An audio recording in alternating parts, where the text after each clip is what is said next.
The homestead is full of tasks that are less enjoyable.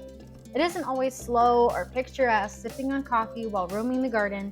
Typically, each day calls for intention and proactive tasks. Today, we're taking you along as we do some of the less enjoyable ones. We're culling the roosters from our flock.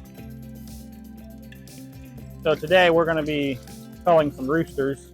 Last fall we hatched out our own chicks, and with doing that you end up with having roosters and hens. And I think we've got 7 or 8 young roosters that need to go. Not necessarily the funnest thing to do, but we did put the time and energy into raising these. We thought about selling them just at an auction, but we could use the canned meat, so that's what we're going to go ahead and do. We're just going to butcher them, and normally we would use a plucker, but because we only have as few as we do, we're just going to heat them up with hot water like we normally do, but then just pluck them by hand. It won't be too hard to do with this many.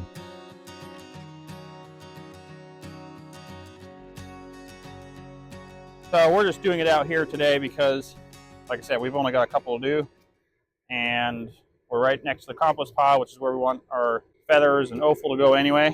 So it just means less movement for us, and we can just pluck them all right here by hand, and then we'll take them and put them into our butchering tubs and take them inside the house to finish them.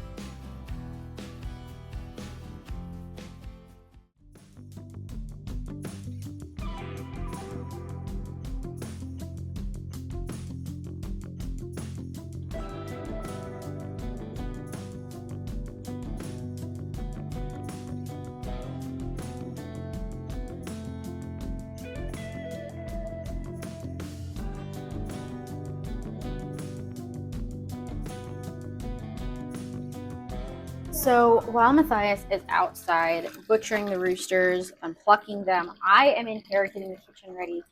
The goal today is to pressure can all the meat from these birds.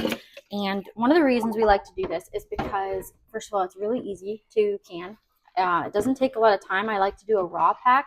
So it's just a matter of deboning the meat, putting it in jars, adding salt, and getting it into the canner. Super easy. Cannot be a little, the only thing easier than that would be green beans, which is where you just snap it into your jar and add salt and water. So raw pack pressure canning is super easy for me, and so that's what we're going to be doing today. One of the reasons we like to have canned chicken on hand is because it makes it so much easier to throw together last minute soups or dip, things that you would normally buy canned chicken for. It's a great way to save me on a busy night or just a busy week. If I forgot to get something out to thaw, or if I didn't have time, or we need something to eat in a pinch, it's really easy because it's already cooked. I just have to find something in our fridge or pantry to go with it, and that's usually not difficult. Also, since we're getting out the pressure canner to do this, I've decided I'm also going to prep some beans to pressure can as well, because lately I found myself reaching for beans for soup, and I don't have any that are ready to go. They need soaked or what have you. And I used to be in the habit of freezing, like making a big batch of beans and then freezing.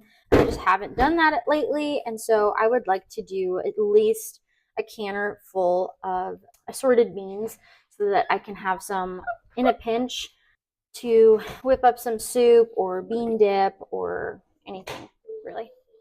So the thing about raising, harvesting cockerels or your laying hens is there's a lot more sinew to deal with than with your broilers. But we don't find this to be too bad because, again, when it's pressure canned, it just tenderizes everything and it becomes edible. So it was pretty tedious, but we did get all the chickens deboned. We got about 8.5 quarts out of it.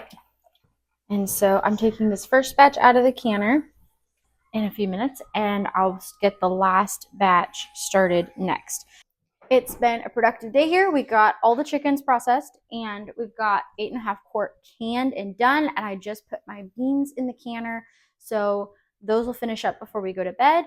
I've also been making broth with all the carcasses and the feet. So this is the second broth. That's the second batch going now. I'm going to refill it before I go to bed. And I'll put the broth that's finished in the fridge overnight. And then tomorrow at some point, I will can broth. So very productive. We've gotten a lot from these animals, and it's all going into our larder to help us with convenience meals and stuff, because that's really the key here to eating healthy from scratch, is creating convenience for yourself.